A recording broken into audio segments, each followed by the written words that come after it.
Hello. A local foundation is reshaping its organizational structure and setting some bold new goals. We'll hear from the CEO.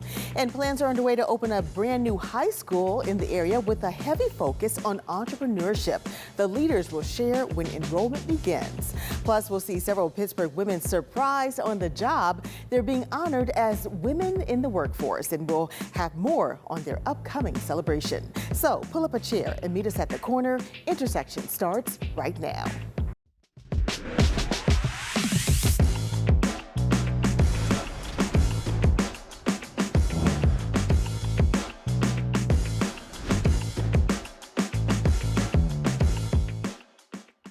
Hello, I'm Lisa Smith, the Director of Community Impact at KDKA Plus and the host of Intersections.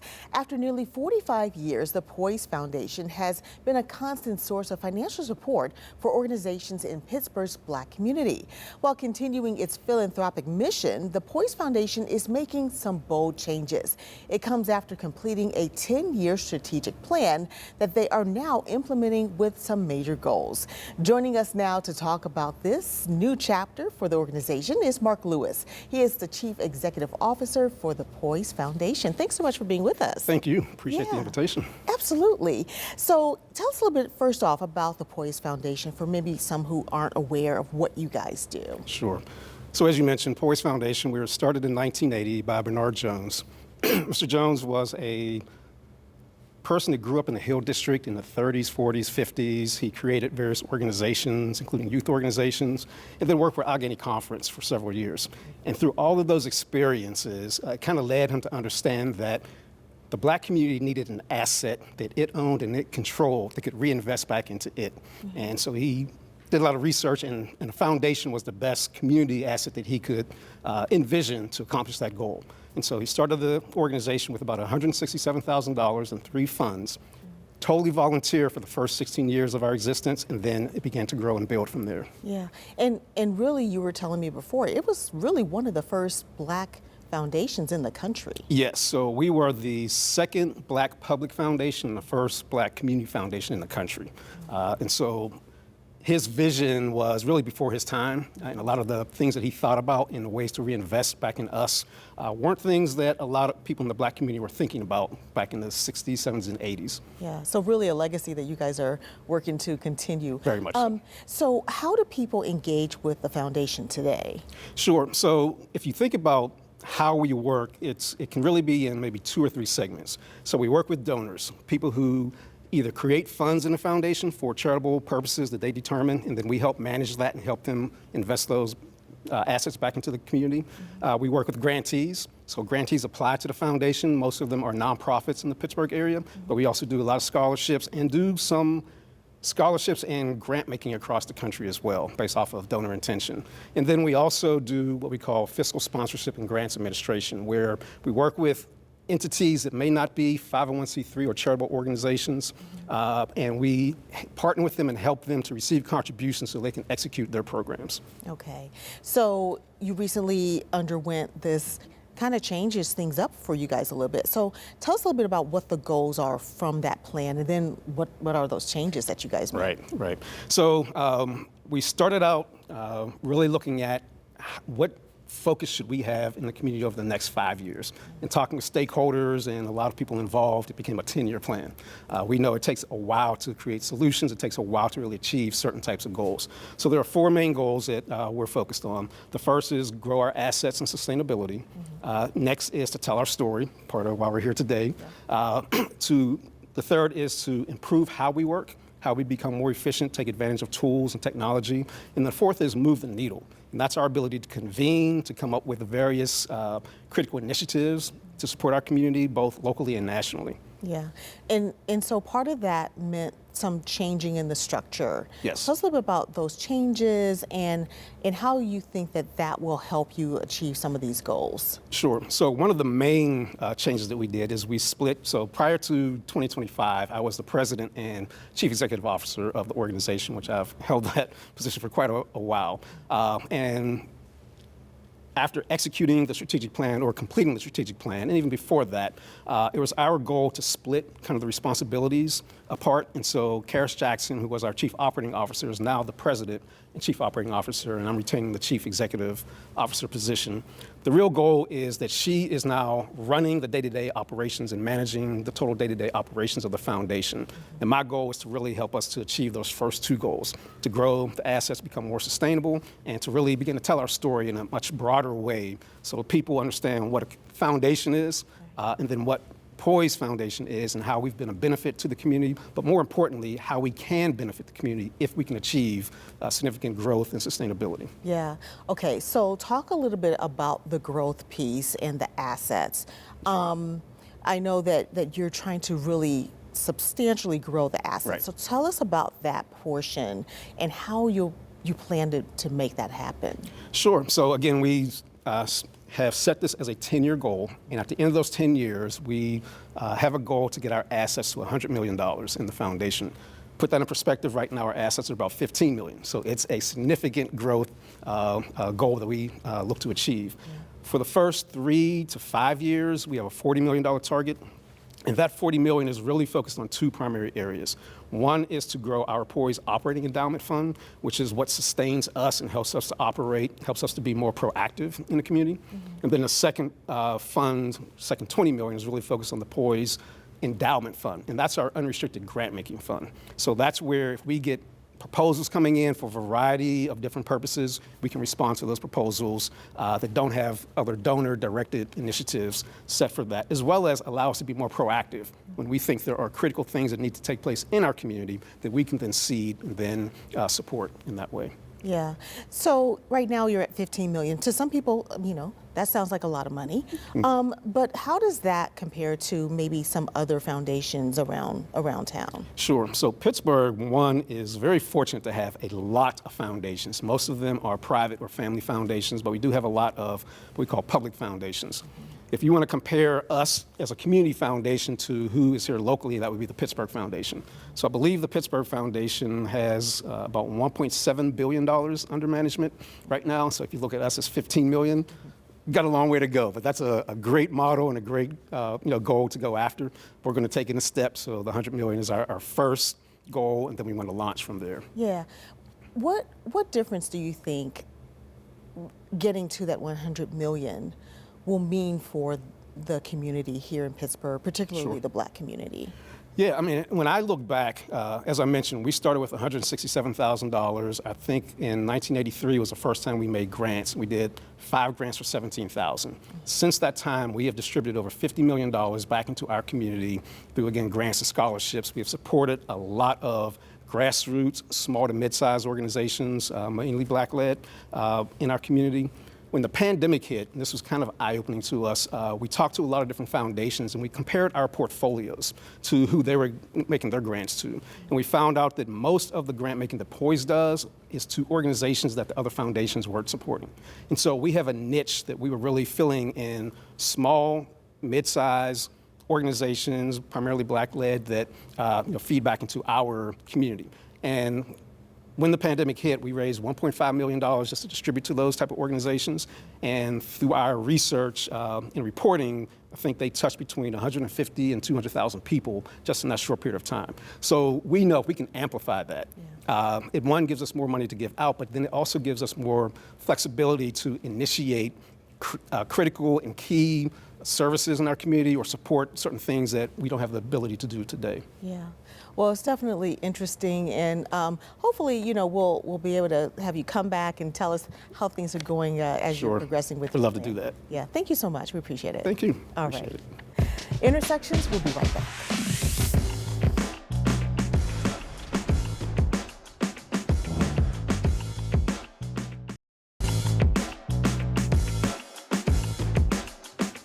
Well, imagine starting a business while still in high school. That will soon be an option when the new Dominus High School opens. It will be the first entrepreneurial high school in Pittsburgh where students have the guidance of owning their own business in one of 4 areas. Here to tell us more about this new venture is Dr. Wayne Jones. He is the CEO of Dominus High School, along with Dr. Lewis Robinson, who is the principal for the school. And we also have with us Deborah Titus, who is an associate principal. Welcome all of you to Intersections. Thank Thank you, Lisa. Yeah, thanks so much. So, Dr. Jones, tell us a little bit about, what the school is. I know it's a charter school, right? Yes.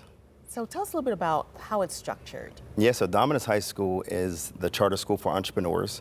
It's going to be the region's first entrepreneurial-focused high school, and actually the state's first entrepreneurial-focused public high school as well. Dominus will have a very unique model where we're engaging and interesting students to pursue one of 4 pathways: a pathway of culinary, technology, education, and healthcare, and which we believe are the most prominent, health industries within throughout the Pittsburgh region. Yeah. So, Dr. Robinson, I know there's already the lower grades, right, at the Penn Hills school. That's correct. Tell us a little bit about how the high school will it be similar to the way the lower school is structured, or will they be a little different? It will be the same in that it is still entrepreneurially themed. It will be different in that obviously it will be on the secondary level, grades 9 through 12, and there will be particular pathways that our students at the high school level will be able to select and pursue, that being culinary, technical, education, and healthcare. Yeah. So they'll be actually able to pursue a particular pathway and pursue that throughout their time at Dominus, and then graduate with the hopes that they'll be able to pursue those opportunities full time as entrepreneurs. Yeah. So, Deborah, tell us a little bit about why those 4 areas were selected. Those 4 areas are selected because when you think about the economy and how the economy is growing, they're very prominent. And, when we're looking at, getting our students ready to be top performers, these industries are ready and seeking people ready to enter those fields. And, having students have a cutting edge advantage of launching startups within those industries gives them a competitive advantage when they enter those spaces. Yeah, yeah. So, Dr. Jones, we have those, a lot of education here, a lot of colleges, a lot of hospitals. So will there be opportunities to interact with local professionals in these 4 fields? Yeah, absolutely. That's what's going to make Dominus so unique and innovative. A core component of the student experience is partnerships, field experiences, internships, and externships. Mentorships are extremely important. It's important for our students to get in front of professionals who are doing the work and have careers in industries that students have passion to pursue. Mm-hmm. Now we have that 3D rendering that shows like what it's really cool, right? So we're showing it now. Tell us a little bit about what people will see when they walk inside, Dr. Robinson. Sure. So when they walk inside, they will most notably see a learning stair that will be at the center of our facility, which will be a space and a place where students will be able to pitch their ideas to their peers, a place where they'll be able to hold, teachers will be able to hold assemblies and also speak to the various skill sets as well as the core values that are at the core of who we are and what we do, that being liberation, pleasure, economics, and righteousness. And so that space is more of what we might consider a hallowed space to really serve as the impetus behind where we instill not only the core values in each of one of our scholars, but also give them opportunities to practice pitching their businesses and having that audience that they can actually perform in front of so that they are adequately prepared to go out and elicit funds from sponsors and donors and things of that magnitude when they make sure that their businesses go full-fledged. Yeah, yeah. So, Dr. Jones, where is this all going to be? What's the location for the school? Yeah, so the address is 703 Rhode Eye Road. It's on the border of Penn Hills and Woodland Hills. It's actually located in the Wilkins Township, which is within the Woodland Hills School District. Okay, and enrollment has started already? Yeah, enrollment has started. We began accepting our first round of students on December 9th. And so we're excited. We have over 100 students, who have been accepted to Dominus, and our goal is to enroll up to 300 students in year 1 in grades 9 and 10. Yeah. So, the students are going to be there soon, and, what is it going to take to be successful in this kind of environment? That's a great question. We have our students, when they come in, they're going to get to do something that's very unique.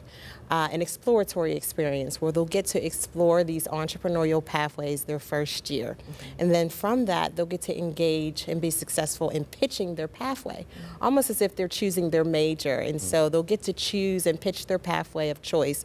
And then by the time they graduate, we're calling these the 4 Ps of the college or of the Dominus High School graduates. So they have to have a professional business plan, a pitch deck, a pitch, of course, and a prototype. And so that will, allow our students to be successful, whether it be they're going for business or if they're going to go and pitch and have their portfolios developed for their careers or post-secondary education. Okay, well, it sounds so interesting and exciting. We're going to show people at home the information on their screen where they can go and check out how to enroll and learn more. Thank you all so much for being with us. We appreciate it. Thank you, Lisa. Thank you so much.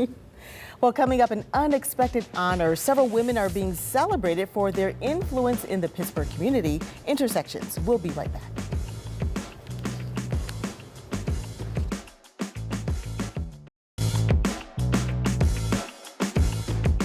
Well, it's always nice to be appreciated, and 15 area women are in for a celebration for everything they do in the workplace and the community. It's being presented by the Neighborhood Learning Alliance, and wait until you see the surprising way the women learned about their honor. Joining us today are Sydney Mundy. She is the Director of Program Operations for the Neighborhood Learning Alliance. Also with us is one of this year's honorees, Tammy Bay, Vice President, Market Manager, Community Development at Citizens. Thanks so much for joining us, ladies. Thanks for having us. Yeah. So, Sydney, just start out by telling us a little bit about Neighborhood Learning Alliance, kind of what you guys do. Neighborhood Learning Alliance has been serving the Pittsburgh community for over 20 years. We have programs for K through high school students.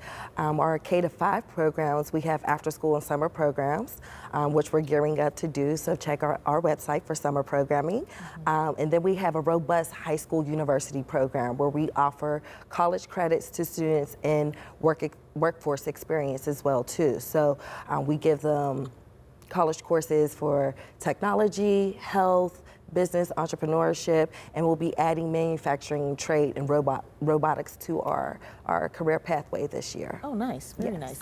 So, obviously it's Women's History Month, and so you have this new event called Women in the Workforce, Her Path, Her Power, Navigating the Workforce Together. Yeah. Tell us about this event.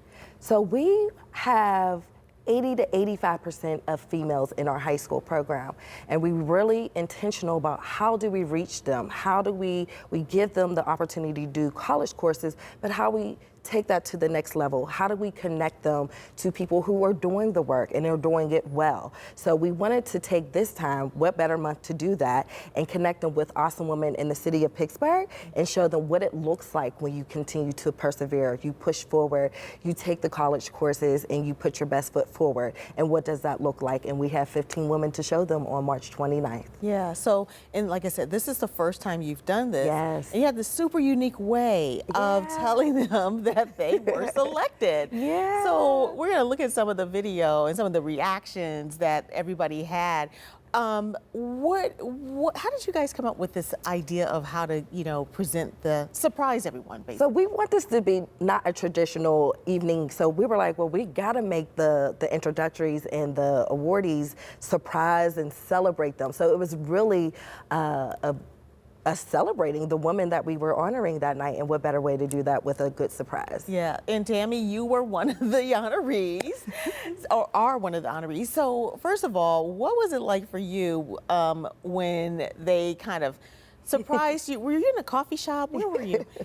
I was in a coffee shop, yes. And so I thought I was there for a meeting to discuss a grant. And it was very surprising, and I was just blown away, like honestly blown away, because I recently just became the Community Development Market Manager for WPA 10 months. It's only been about 10 months, so it was very honoring. Yeah. So, what does it mean for you? Because not only are they honoring you for what you do, but they want you to be an example for these young ladies in the community. Mm-hmm. What does that mean for you, that they see you that way as a role model? It means a lot. It means that I'm doing the work that I was intended to do, and it's hard work for me. So if I'm making an impact and I'm able to change, you know, a young lady's life, you know, by the way they see me or how I can help them to achieve what they want to achieve, that's all that I need. Yeah. Yeah. And in Sydney, you know, will there be some opportunities for interactions between the young ladies and the honorees? Absolutely. This event is, we would love to hear all their stories, but it's not going to be that type of traditional event. So we'll have round robins where the young ladies will be able to go around the different tables and ask the women who are being honored that evening with their journeys, how they got there, have intentional questions. It is very intentional for them to learn from them, have good networking conversations, and maintain that connection after next Saturday. Yeah, and so we have some information about the event. I think there's a flyer that we have. Yes. However, you told me it's already sold out. Like It's sold out, which is great. Yeah, was that surprising? I mean, because this is the first year for you guys doing this. Yes, our leadership team, we were very humble in our planning. We didn't expect this, so this is great for us. And so we're really excited to welcome about 150 guests next week, and we're sold out and we're ready to go. Yeah, do you think you'll do this again? Oh, absolutely. We've already started the planning and thinking for next year, so we're excited to honor another cohort of women next year. All right, so 15. Are there two different categories of the women that are being honored? So we have 15 women who will be receiving the Influential Powerhouse Award, and then we have a Community Service Award, and then we have a up-and-coming Rising Influential Powerhouse Award as well too. It was such a wonderful event, and how cool was that, you know, that presentation? Yeah. So nice. So thank you both so much for joining us and sharing and success this year and perhaps in years to come. Great, thank you. So much. All right, you're welcome. And I'll have my last word when we come back.